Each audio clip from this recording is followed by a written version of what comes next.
yours and which you follow. Okay? That's what he means by the motive power. What I am is a function of the principles I've adopted. This is what moves me along. This is what makes me what I am as I act. Okay?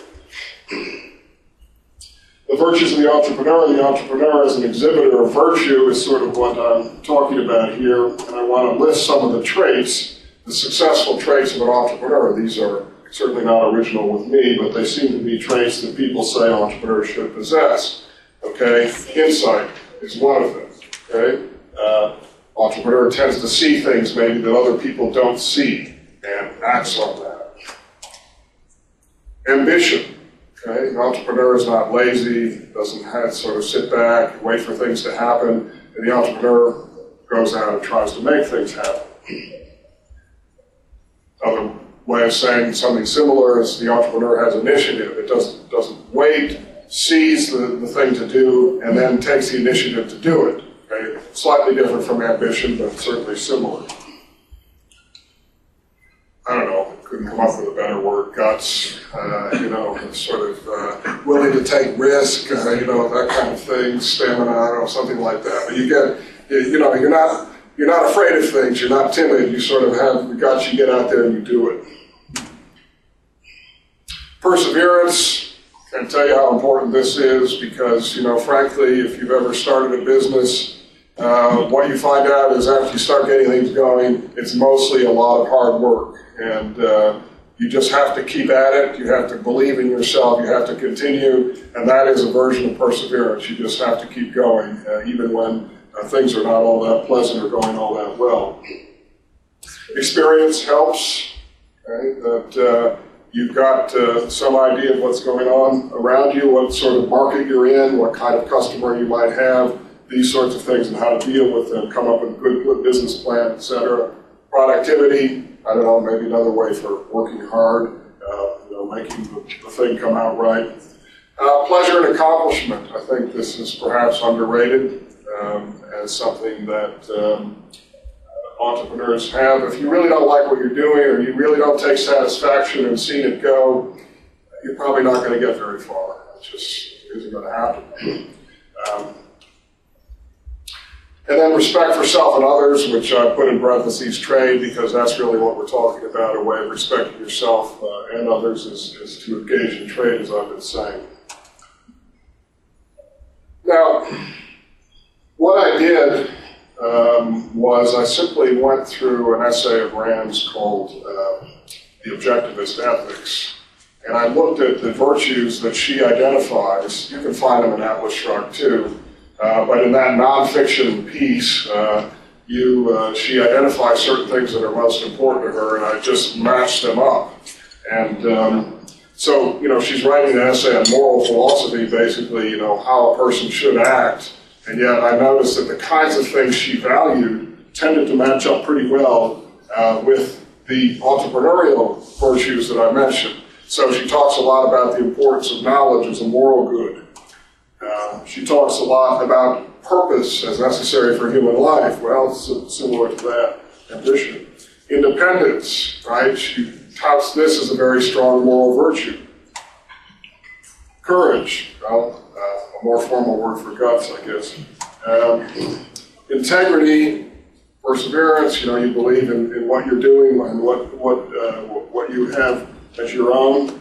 Honesty, you don't sort of fake reality, pretend experience that you've learned isn't what it is. You're very honest about what you see and what you think. Productiveness, well, it's virtually the same thing as productivity, but she emphasizes it. Pride or self-esteem, she puts a lot of importance on pride and self-esteem in what you do. And respect for others, this notion of free trade we can call justice. I mentioned here that these virtues are the ones that she touts in the objectivist ethics.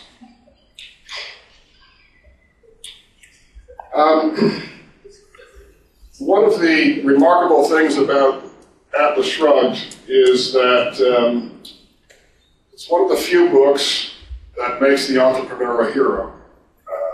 This book is about the entrepreneur is a hero.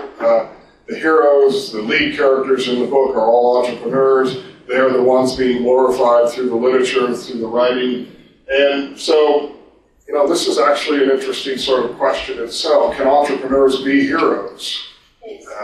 And if you think they can be, you probably like the book, I guess. But it's interesting that they have traditionally not been heroes in literature, okay? And I'm not going to answer this question. I'm just going to ask you all, well, why is that? Actually, that's my last question here. Why haven't they been heroes? Especially, if you listen to Tom's talk this morning, I was thinking about this. Trade has been pervasive in human history. Lots of people have traded. As Tom pointed out, you can go to any continent in the world and you'll find that trade has been a part of its history. And yet the traders, the entrepreneurs, if you will, never get sort of top billing or glorification in literature. In fact, quite often it's gone the other way. And I think it's an interesting question as to, well, why is that the case? What is it about the entrepreneur, the business person, et cetera, that doesn't get that kind of attention? Liberty Fund's actually done conferences on, literature and the role and the attitude about entrepreneurs and business people in literature, and try to find works that we could read where they're portrayed, not just in a heroic light, but even in a positive light. Films, you can say the same thing about. I mean, how often are business people portrayed well in films? They're quite as often as not the villains. It's the big bad corporation that's doing something nasty to people and so forth. This is a typical Hollywood production. Well, again, why is this the case when trade is so important to our lives? So moving back up the question here, Rand has given a certain portrait of people. I've just listed the virtues that she identifies. Are there virtues that she's missing? Is this portrait convincing? Well, these are questions you have to ask yourself. I just want to pose them. How much time have I got?